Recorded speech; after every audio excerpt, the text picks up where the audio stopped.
Hello friends, welcome back to my channel. এই যে দেখতে পাচ্ছ তরুলতা গাছগুলো, এগুলো আমি ডোবার থেকে উঠিয়ে এনে ছাদে লাগাবো। এর আগে তরুলতা গাছগুলো ছিল আমার নিচে, যেহেতু লতানো গাছ, সেই সময় এর থেকে ঝাড় দিয়ে বা নিচে পড়ে বৃষ্টির জন্য অনেক বিচি পড়ে ডোবায় হয়ে যায়। সেই গাছগুলো দেখে এত বড় বড় হয়ে গেছে, তাই উঠিয়ে নিয়ে এসেছি। আর এই বাকেটটা দেখতে পাচ্ছ, এই বাকেটটার মধ্যে পিটুনিয়া লাগিয়েছিলাম। পিটুনিয়া গাছগুলো উঠিয়ে এখন পরিষ্কার করে এই বাকেটের মধ্যে আমি তরুলতা গাছগুলো লাগিয়ে দেবো।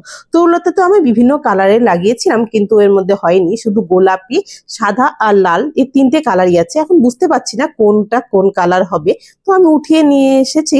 আর যে বাড়িতে ছিল যে পুরোনো পাইপ কাজ করেছিল, সে কাজ করার পর কিছু টুকরো টুকরো পাইপ ছিল, সেগুলোকে আমি লাগিয়ে নিচ্ছি একটা জালি হিসেবে। যেহেতু তরুলতা লতানো গাছ, এভাবে যদি লাগানো যায় তাহলে পুরো লতানো চারপাশে ঝাঁপিয়ে যাবে, সেজন্য এটাই লাগানো। হাতের সামনে কোনো লাঠিও ছিল না যে এভাবে লাগানো যায়, কিন্তু আমি এই পাইপগুলো দিয়ে ওয়েস্ট হয়ে পড়েছিল, সেটা আমি লাগিয়ে নিচ্ছি এই তরুলতার গাছের মধ্যে।